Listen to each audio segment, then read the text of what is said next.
Hi! Hey! You're watching an episode of Deck the Hallmark. Thanks for doing that. And good news, watcher. Free trial of Philo for an entire month. Whoa! Coming your way. Wow, that's amazing. All you gotta do is go to philo.tv/deckthehallmark or click the button on top of my face. Right there. Right over Free there. month. On him. Do it right now. Do it. Here's the episode.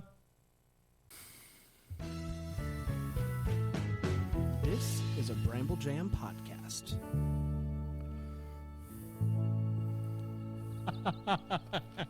Hi, everybody. It's Brandon. I love UpTV Christmas movies that are on Tubi in the middle of the summer. I'm Dan, and you can put it on whatever network you want. I despise it. I'm Alonzo, and they called it 2B because C- didn't test well. And this Is the Deck the Hallmark podcast.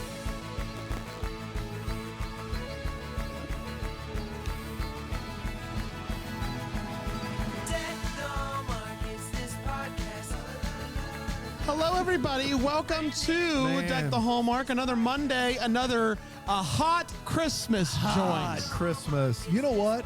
I know that these are the only two we're doing from Tubi, but I want to do Well, maybe, more. maybe so, I maybe want to not. do more to see how many more puns Alonzo's got in the hopper. Because I want to see him keep bringing the heat, You don't count out. You don't count out Tubi. the summer heat. You don't count out Tubi.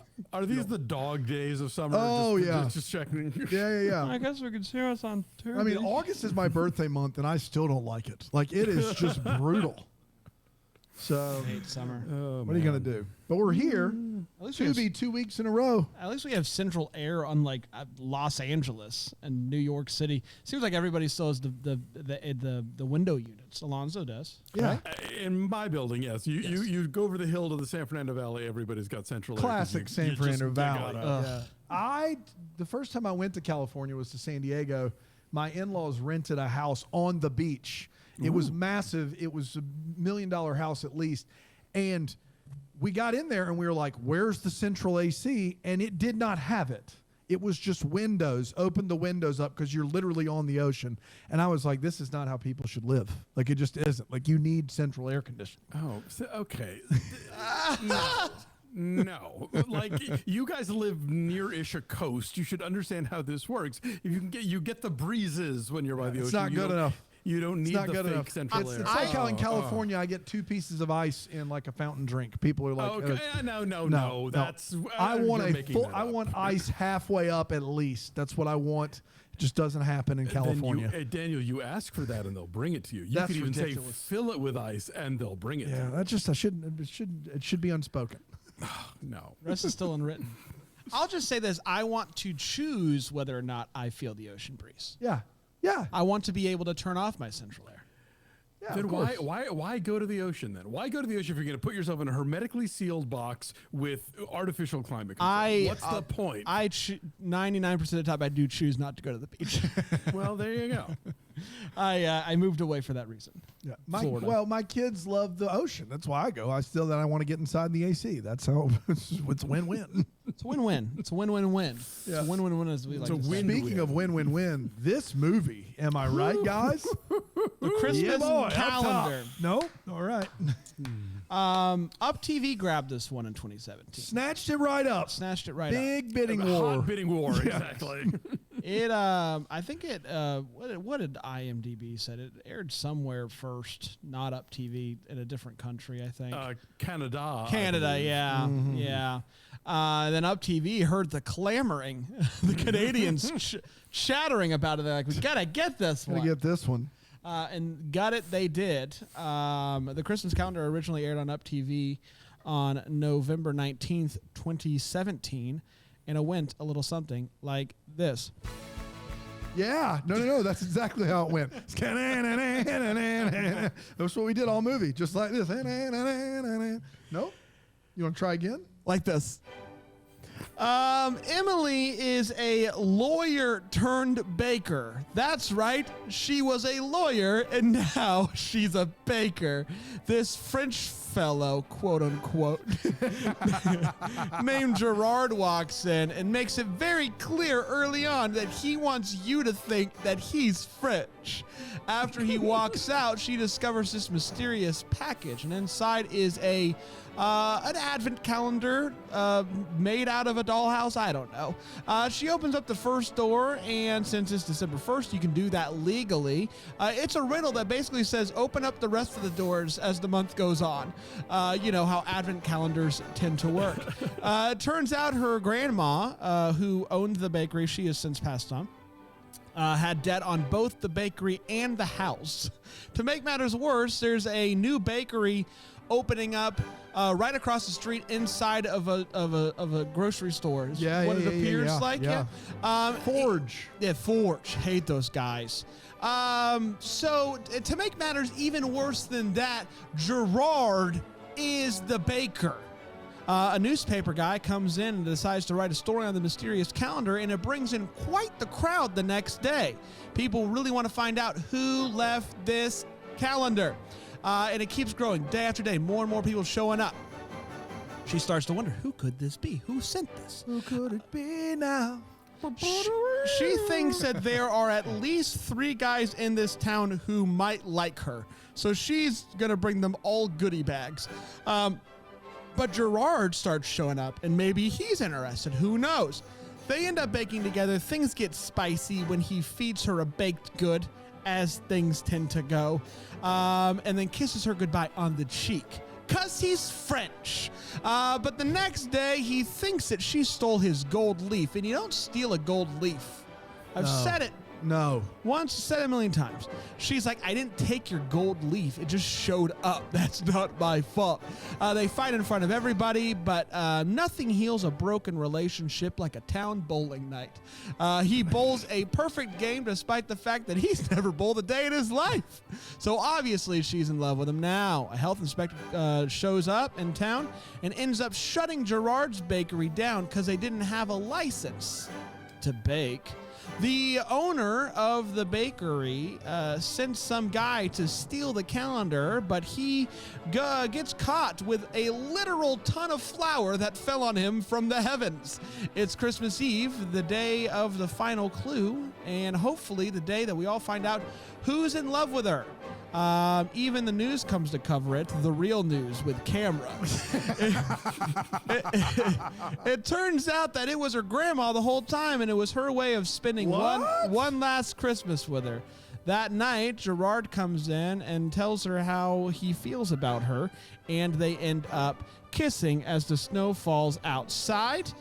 She somehow doesn't lose her bakery or her house in details that I think are said. I don't know. And that, my friends, was the Christmas calendar. We did it. We sure did, everybody. We sure did. We're going to take a quick break, and we'll be back to talk about the Christmas calendar.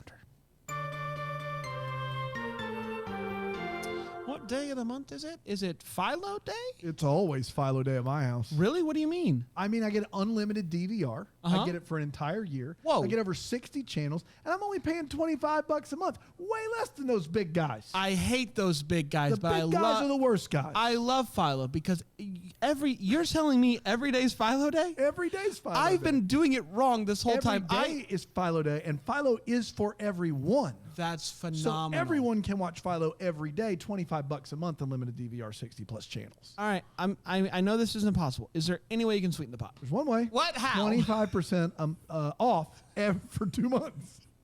What? Say it. Try it again. Philo.tv/DTH. I'm still murking on the details. 25% off for 2 months right now. Every day's Philo Day with a discount. Phenomenal. In the museum, I tell you. The museum. The podcasting museum. Oh. Gold. The podcasting. leaf. The podcasting. The podcasting. Wow. The podcasting museum may be our oldest bit. Big Boss Man Jeffries is our oldest bit. It's literally the first movie, my first Wait What in the first movie. So that's our oldest They bit. don't make bits like they used to. They don't. They certainly don't. Did you hear? Hotshot deal maker. Did you hear the panda's right side thing from yesterday? a month ago? A month ago? A month ago? You know what I mean? Yeah. It's a great bit. All right, here we go. The Christmas calendar, UpTV. We have 4 segments to break this movie down. I think we should start with the hot take. If everybody's cool with that, we'll start there and we'll see how things evolve. Alonzo, kick us off. What did you think of the cinematic masterpiece that is the Christmas calendar? Woo. You go to your streaming services like Tubi or Netflix or, Hallmark movies now, frankly, and you're trying to find Christmas content, and more often than not, you're going to bump into a lot of these, which are movies that look from an angle like a Hallmark Christmas movie, but are not, and are a lot more cheaply made and a lot more lackadaisically written, shall we say, and generally speaking, just not much of anything. And this movie is not much of anything. I'm a fan of Laura Bell Bundy. She was the original Elle Woods in the Broadway Legally Blonde. But man, she is fighting an uphill battle against some really dopey material here. And I can't picture living in a town where so little happens that this Christmas calendar is not only front page news, but like a daily gathering spot for people. Like, wow, like did all the paint dry? Like, really, is there nothing else to do here? Yikes. Oof. That good, huh? This is what I would say. If it's late August and you are in you have the desire to watch one Christmas Advent movie, I would say don't let it be this one. Watch like the holiday calendar on Netflix. That's great. Don't do this. I've not seen it. We've not covered that one. It's a great one. Yeah. The third Evergreen movie is a better Advent calendar movie. Oh boy, now we're doing it. Now we're taking big swings right now. Yeah. This is a real bad movie. I still had fun. I did enjoy the experience. I hated the accent. At first, Jeremy Piven plus Pepe Le Pew. At first, I genuinely didn't know what he was saying. I didn't know what was happening. The first rule of French accent is you never go full Clouseau, and he went full Clouseau. You never go full Clouseau, and that's what he did. That is not my minky. And my minky. It's one of my favorite scenes ever. Alonzo, I agree. This town Do you know worried who we're me. talking about? No. Okay. This town worried me on a lot of levels, but no level more than their philosophy that a town that bowls together stays together. Yeah. I don't know. I don't like that town. I don't like it. The town gave me the heebie-jeebies. I didn't like it. As it should. So yes, overall a big flopper, but I had a fun time laughing at it. So good. I believe it's the great philosopher Kevin McAllister that said, "Buzz, your girlfriend, woof." And that is how I feel about this movie. It's so bad they could not afford both of the Evergreen twins. Thank you. They got one of them. They couldn't afford both. It's so bad they couldn't afford actual child actors. I know that one's not going to sit well with a lot of people, but it's true. There are actual sexual predators in this movie. It is a terrible, terrible movie. And yes, Bundy is really a quality actress, and she's stuck with a guy that is usually like a very small bit actor in the Hallmark movies. He's like Lee Pace's like uglier cousin, and he doing an accent that is indescribably bad. Not only not his accent, but no one's That's accent. right. No one speaks like that on planet Earth. And that's what happens in this movie. They also I just wish I could have been in the room where he brought it to the director. He's like, I got this. I got this thing I've been trying. It's just, do you think? No, what happened was they didn't hear it till the first scene that he's in. They're like, action. And they're like, all right, cut. Whoa. Is this what we're doing? Is this what you're going with? All right, well, checks in the bank. Do you have, like- checks in the bank? All right, let's do it. Action. What are the odds you could bring it from a 100 to us like a 9? Like just bring it down. Bring it from a Clouseau to a baker's son. Can you do that? Can you just knock it down? To John Cleese and Monty Python and the Holy Grail, Yes, maybe. yeah. That would be perfect. Yeah, that would be a lot less cartoonish than what you're doing right now. By the way, the guy who directed this made 2 Hallmark movies last year. Really? Yes, Never Kiss a Man in a Christmas Sweater and Jingle Bell Bride. Okay. All right. Yeah. So he's all is about what you have to work with, I think. This movie also literally doesn't have enough things to do or say to fill its runtime, which is just an abomination because you've got warring, bakers. You've got an advent calendar. It should be stuffed to the max. But there are the opening scene in this movie, it takes forever, and they do nothing in the opening scene. She walks around the one street of the town, and this in movie, real time. Oh my gosh, it is a Santa sack full of wait what's. And it is bad. It's to the really point bad. of not having enough to fill it. Like these clues it's the worst advent calendar. But everybody bless knows her it's heart. the grandma. No, How do we- apparently no one does. I just only sort of Gerard. it Was the word, like literally the first clue is open up the rest of them. You'll see. Like, That's how this works. Then what'd you okay, think good. I was gonna do? Like Yeah. they're very bad clues. They're very bad clues. I'm reminded of poor Panda and his advent calendar that didn't have chocolate in it. Yeah. but Yeah. just had like a Bible verse every day. Yeah. Like that's this level Yeah, of letdown. that's what it We is. could be You're right. so lucky. It's time for all the feels part of the show. We talk about one of the gave us feels. Alonzo, any feels? Well, Dan touched on it. I gave me Canadian character actor feels, namely B.J. Harrison, who I love. She, you've seen her in a million of these. She owns the bakery and Two Turtle Doves. She is a Hallmark regular. My dream for Hallmark movies and mysteries is they pair her and Pam Grier in a remake of a 70s NBC mystery movie show called The Snoop Sisters, where they play like elderly sisters who have written mystery novels and now go out and solve crimes. I'm in for it. While being totally rich. I want to see that happen. I love BJ Harrison. That was kind of it, and I was just glad that Laura Bell Bundy was getting paid. Yes. I'll just say bowling scene, and I'll leave it at that. Oh, Dan. I have a tight 10 on the bowling scene. I'm serious. Okay. Wait for wait what's. Oh my gosh. I have two feels in this movie. One, credit to you guys for not even trying with the snow. You literally, they didn't, until the last scene of this movie, there's Right. not a cloth, there's not a cotton ball, there's not a digitized, it's soap just sud. dry September weather out there for almost the entirety of the running time of this film. And I appreciate that. I appreciate them not even trying. What was the movie we watched recently where they just threw a bunch of blankets? It was the worst snow I'd ever seen. Welcome Home Christmas. Yeah. Oh, no. This movie was like, no. Snow? What do you think this is? This is Tubi. This is UpTV. We know our limitations. That's right. And then second of all, and I know you're going to, this gave me actual feels. The bartender pours a perfect pint of beer in this movie. It's perfect. And he does it. I don't know how many takes it took, but it was delightful and made me want to draft beer. He did it perfectly. Normally you don't see that. You see him throw over some sloshy apple juice at you, and they're like, here's some beer. This movie, he is pouring from the tap, and he hits it perfect. It was a highlight of the movie for me. I think a lot of actors are very good bartenders. Yeah, probably. In this movie, I would wager it. Let's take a quick break. We'll be right back here in Tech Hallmark.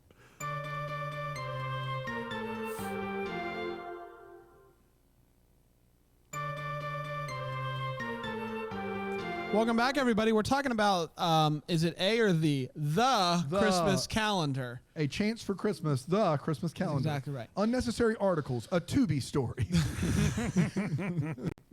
Let's get to the wait what part of the show where we talk about what in this movie made us go wait what. Alonzo, Everything.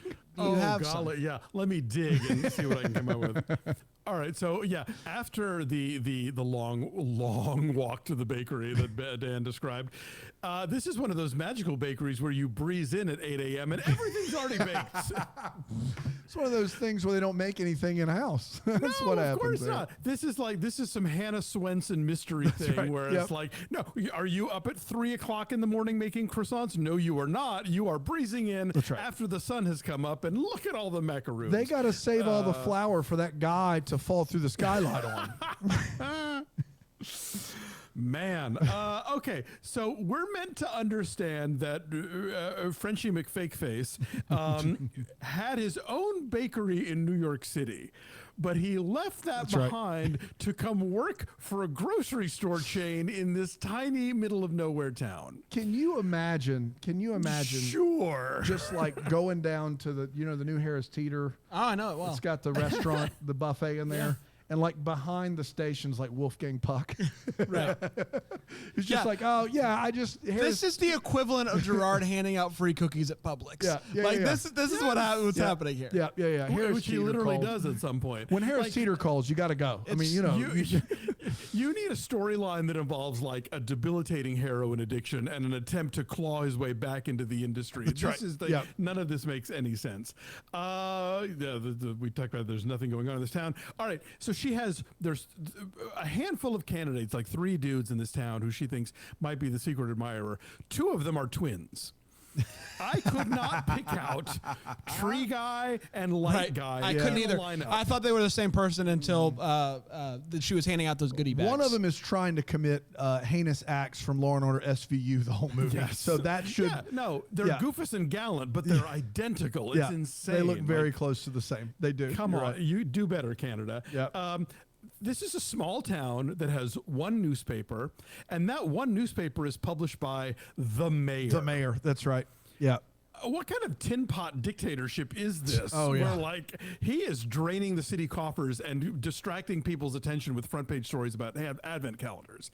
That's just like there's a power vacuum here that just like somebody's got to step in, and there needs to be an underground paper that's actually reporting on the mayor and the other paper, because those are, I call, shenanigans. It's the equivalent of Jerry Falwell Jr. editing the Liberty newspaper, which is real. Oh my gosh.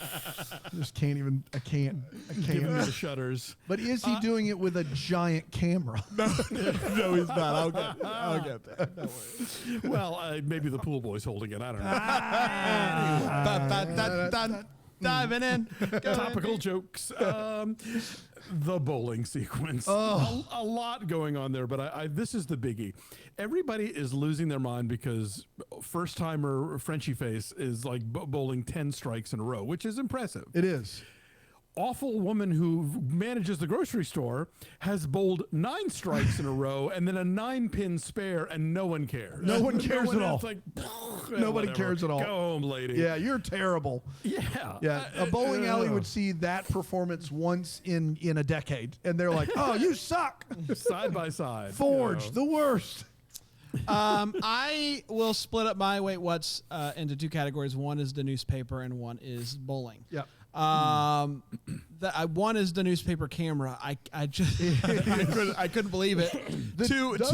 Go ahead. The 2 newspaper and the bowling alley make me believe this movie does take place in a different decade. Yes. Like seriously, like there's not enough cell phone usage in it to make me believe it's not taking place in like the 80s. Yeah. It's wild. It is really something.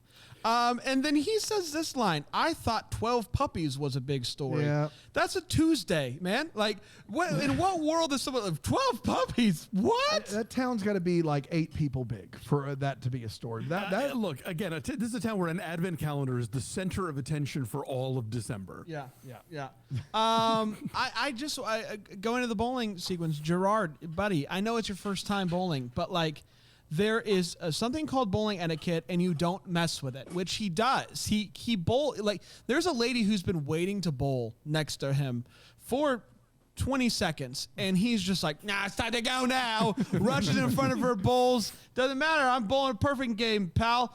And then at French one point, people, am I right? the mayor newspaper editor says, "Let's tally up the scores and see what we got." It's automated they have bowling. computers for that. It's automated bowling. When he said that line, I was just, my jaw dropped. I didn't even know what to do. I was like, "What year is it? Does he have a grease pencil?" Unbelievable. And my last one, it's not related. It's just Gerard, who I think is a monster, and he doesn't have good bowling etiquette. He left New York to go to the Harris Teeter, and he throws down a thing of flowers, which is wrapped in plastic. You litter bug, you're a monster. You're a monster, Gerard. You're a monster. It'll be front page of the paper as soon as That's this exactly advent right. calendar's over with. The puppies keep getting pushed. I kept waiting. There was so much happening in the street between the bakery and the grocery store. I kept waiting for. That's right. Yep. Nope. No, nothing going on. Dan? You know, you'd think the bowling scene was covered. you'd be wrong. Two things, and I got to be honest. The second thing I'm going to say is the biggest wait what. Neither of you got it, and maybe it's just me, but it's absurd. But before we get there, Maybe it's Maybelline. he pairs them up into teams for this event, and it is an individual event. There is literally no reason that these people should be on teams. In fact, one person is bowling for each team. It doesn't make any sense as to why they're split up into twos. But look, guys, we're all seated, and I know none of us are huge bowlers. But I'm going to say this one time for the folks in the back at Mar Vista, Canada, UpTV. 10 strikes is not a perfect game. Correct. 10 strikes Yeah. is 10/12 or 5/6 of a perfect game. 12 strikes is a perfect game. How? How did we get here? How did we do a perfect game scene and only have them do 5/6 of the work for a perfect game? Are you joking me right now? The bowling scene takes up, what, 80 minutes of this movie? And you didn't even get that right? It really is some kind of analogy for this movie. Yes. Yes. That are how bakeries work, that are how bowling works. They did 10/12 of the work in every regard. Oh my God. I just couldn't believe it. I was like, they're like, oh, when you get your 10th strike, it's a perfect game. Maybe in Canada. Like, what? Was those Canada dollars? Like, what's happening here? It's 12 strikes, people. Doesn't Canada do 9-pin bowling anyway? Yeah. It's basically billiards. And you know what? Not only that, in the bowling scene, as soon as the ball hits the pins, the pin clearer comes. Like literally, it's yes. ball hits pins, pin clear. Like Franklin Subaru. Like what? Why did we not wait for the pins to fall? Like that's not part of bowling. I just don't understand. Gotta tally up scores. Switching to the open mic night, which happens in this movie, the woman that's singing when we start the scene, what is happening there? What is she? Like, she's like, like I don't know what it is. Is it words? People go nuts. Is it a carol? Did you guys know what was going on there? No clue. I never know. I for the life of me, I rewound it and I was like, I can't make heads or tails of this sound. Like it should be on Name That Sound. I don't know what this sound is. I'm not sure if it's a song or what, but she's doing it. Like they kept it in there. In the first scene where Lee Pace and Jeremy Piven's younger whatever ugly brother is in the bakery. He licks his finger and then puts it on baking equipment. That happens in this movie, and that's the bottom of the heap. Like that's what we're dealing with here. He does that in this movie, and COVID doesn't make that better. She calls the lady that's in charge of Forge, big bakery. She calls in the health inspector on the girl across the street, and the health inspector gets there and he's like, all right, he pulls out his glove, he pulls out his kit, it's very silent, and he's like, let's begin. And then they show the clock and they do the thing where the clock keeps changing, like when it's hours and hours, except it's only 30 minutes. Literally the clock goes from the 6 to the 12. You could have just said half an hour later. Like it doesn't, like you only do that bit if a long time has passed. And they're just like, yeah, here it is. It's 30 minutes. We did the clock bit to make you think it was longer. It isn't, but we made you think that. Someone breaks in, a sexual predator breaks in to her bakery and they don't call the police. And I want to make sure I get this right because the news is there. That's why they don't call the police. Yes. The news is here. We don't want to cause any problems. The news is recording you not reporting a break-in. Bakeries are very prone to scandal. They got to keep that stuff quiet. Yeah, that's all I got. That's it. It's time for what's up? What's up, Doc? Where we talk about any questions that we still have. Alonzo? All I wrote down was, when does the sinkhole come and swallow this idiot town and everyone in it? Yeah, that checks out. That's fair. That's all I got. I have 3, in fact. One, we talked a lot about bowling and not enough at the same time. Her name's Adele. Adele. Hello. You're getting Adele. She is bowling an amazing game. No one cares. She also brought her own bowling glove Yeah. I That's just how you need to know more about her. What her story is. Big bowler. Very interesting lady. At one point, and maybe they answered this and I just missed it, but at one point, at the beginning of the movie, remember the lead character was a lawyer. She left to become a baker. This is one of mine. Right. She says that somebody, her buddy, who works at the bakery, is like, you can always go back to being a lawyer. And she says it's too late for that. What? Yeah. What? It's too late for that. Why is Why is it too late? lawyering for money out the window? Like, why is that something she can't do to save late. everything? Too That's late a for young that. person's game. Yeah, yeah. she hasn't done all the hard work of law school and the bar exam. I don't. That was the one of my big ones. And my last one is when the real news shows up, camera, interviewer, they find out that it's not a secret admirer and that it's just Grandma. And so there's so many questions you can ask in this moment. But the question that the news anchor goes with was, it's not a secret admirer. What's it like knowing you're going to spend Christmas alone? Which was a bold question. And I just want to know, like, who hurt you to take that spin on the story of Grandma left this girl with an advent calendar so that she could spend one more Christmas with her after she passed. Her angle was, what's it like to be alone at Christmas like the rest of us? That Christmas cue is too hot for Christmas cues with Bran, I feel like. Yeah, that's tough. That's for hot. sure. We should, by the way, we should mention that the bakery is called Nana's Bakery. Everybody in town refers to her as Nana, and we miss Nana. And Nana is grandmother in Italian. So basically, this woman's grandmother is everybody's grandmother. That's right. And her only identity on Earth, presumably since before this child was even born, was grandmother. You know what's crazy is my kids call my mom Nana. That's what they call her, but it's because her name is Donna. And so Nana is like Nana and Donna combined. Nana there you is who she is, but it also works that it's Italian for grandma. It's a win-win there.